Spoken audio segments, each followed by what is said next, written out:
شاہ ولی اللہ کے والد شاہ عبد الرحیم صاحب، بڑی لمبی گلی، اس میں آ رہے تھے اور شیخ سعدی کی ربائی پڑھ رہے تھے. تو فرماتے یہ چوتھا مصرع میرے ذہن سے نکل گیا تو بے چینی آ گئی. اچانک بڑے پیارے لباس میں بڑے اچھے چہرے والے ایک بزرگ آئے، آتے ہی جو بھولا ہوا مصرع تھا وہ پڑھ دیا. میں نے خوش ہو کے کہا جزاکم اللہ، اللہ آپ کو جزا دے، آپ نے بھولا ہوا مصرع یاد دلا دیا. انہوں نے کہا اچھا میں چلتا ہوں. فرماتے ہیں میرے پاس سے قدم اٹھایا اور گلی کے کنارے پر جا رکھا.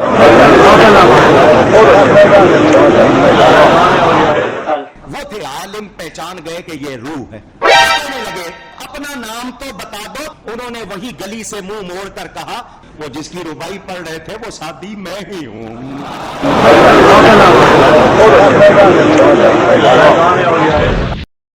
اس کہانی کا مقصد یہ آگے بیان کرنے لگے ہیں، جس کے بعد میں آپ کو اصل سائنس سمجھاؤں گا.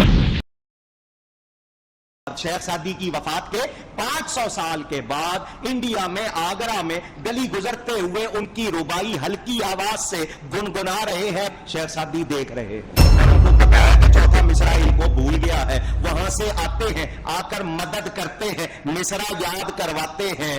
اور جب نبی کے غلاموں کی یہ شان ہے، میرے نبی کی کتنی شان ہے.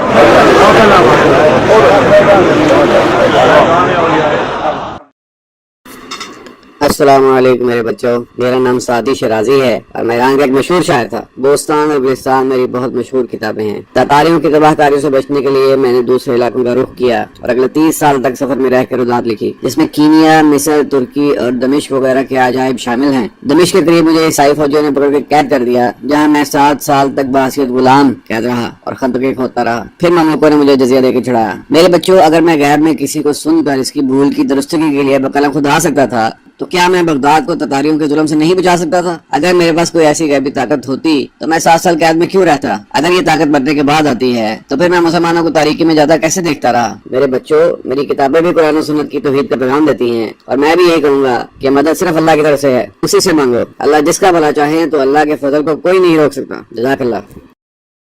ایاک نعبد و ایاک نستعین، اے اللہ تیری ہی عبادت کرتے ہیں، تجھی کو مدد کے لیے پکارتے ہیں.